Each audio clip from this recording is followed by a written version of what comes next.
Hello. It is good to see you again. You'll have to bear with me this video. I need to film it in one take or I'm gonna lose my sunlight. And I have not been in front of a camera since my last video, which I filmed in Los Angeles, and I hardly remember because it was nearly a year ago. I am currently in Seoul. My semester has just ended and I have been here for 4 months. It is a very big city. I miss nature a lot, but I have eaten a lot of very good and very spicy food and enjoyed everything the city has to offer. Last semester I was studying in Taiwan with National Taiwan University. My university had a partnership with them and we're very lucky to enjoy all of their facilities and meet their students, and I really enjoyed myself. And I think that I wanted to make this video as a reflection of the whole year, because Seoul semester I started with the goal of exploring art, and I didn't really have a goal when I first started the semester in Taiwan. It was more just I want to explore everything, I want to see everything that they have. So I traveled to Hualien and to Green Island, and I mean it was amazing, but I did not have the chance to see anything in depth, which is why I wanted to give myself the opportunity to think mostly about art in Seoul and just see how much more depth I can gain about the country, my understanding about the country, by using this entry point of art. Because of course when you learn about art you will learn about the culture and so on. So I had the chance to explore some Hanok and just walk around the city and see what is happening, because I live very close to DDP, which is like a big silver bean full of art, and that was really enjoyable. Yesterday I went to see an Alphonse Musha exhibition. I don't know if that is how you say the name. Let me Google it.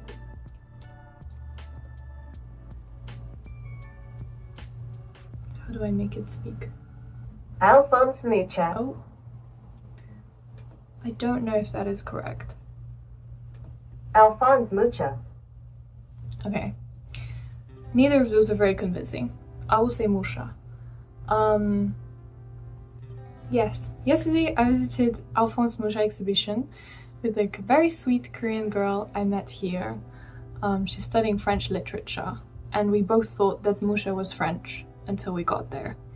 But I wanted to see his work for a very long time. And I don't know if you know him, but he's very famous for like these portraits of women, which usually have like flowers and they look very dreamy and like mystical, and they're very beautiful, so much detail, and it pioneered the Art Nouveau movement, which is also linked with Impressionism, which I love. I also saw Monet in Korea. I seem to have a pattern of French art rather than Korean art, which is a shame. But I really enjoyed myself. I learned a lot about Musha. I learned that he is not only creating these nice, pretty paintings, but he actually became quite exhausted of how repetitive they are once he had achieved success and financial freedom. And he ended up moving back to his home from Paris to the Czech Republic, which was just establishing itself as a country. And he actually designed the country's first banknotes and postage stamps and military uniforms. And I was thinking about what an interesting switch it was to go from these nice paintings and adverts of celebrities and fancy brands to becoming a very political figure. And it reminded me of an arts and humanities class I had last year, which was an introductory course. And my professor said that art is always made for an audience. It's always made for people. It's always a form of communication. And I thought this was so surprising because I always thought that art is a form of self-expression. Art is turning the abstract mind into something more concrete, whether that is sounds or shapes or words or paint. And I questioned more about his early paintings and what his intention were behind them, because surely he must have enjoyed it in the beginning. And he tried very hard to remain in Paris and support himself so that he could continue creating art. But at some point, it just became dissatisfying to him. And so I asked a lot of my friends, what do they think? Do they think that art is made for yourself or for other people? Because I know a lot of them also do their own creative things. And usually they just sort of go like, it depends, which is an easy answer.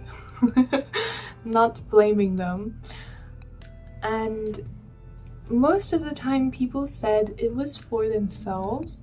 I also think that art is something for yourself. Like personally, I think that when I want to make something, it's not something I do with the intention of telling someone about something. Like even if I'm writing a letter, sometimes it will just be hypothetical. Like for example, I will use I think it is called Future Me, where you can send yourself a letter like 1 or 5 years in the future. I have been using this since I think 2019 or 20, and I always write myself letters. But in a way that makes me my own audience. So I'm not sure if I'm writing solely for expression, if I'm writing it so that it can be understandable for future me. But that's a bit too complicated. And then I was reminded of a time in 7th grade, 6th grade maybe, there was a wall display. And I used to stare at this wall display all the time because my class was very boring. And it said something, obviously I have not fact checked this, but supposedly Charles Dickens only wrote A Christmas Carol for money because he needed money. So he didn't really have a genuine intention to express his own thoughts. I mean, I'm sure he did partially, but his main reason was that he wanted money. So in this case, I was curious as to whether it can still be meaningful. And I think the answer is yes, because A Christmas Carol went on to become very, very, very famous.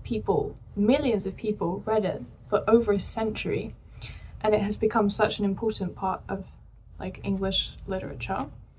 So even if something is not created for the purpose of self-expression or for teaching something personal and meaningful, it can still become meaningful to the audience in the same way that,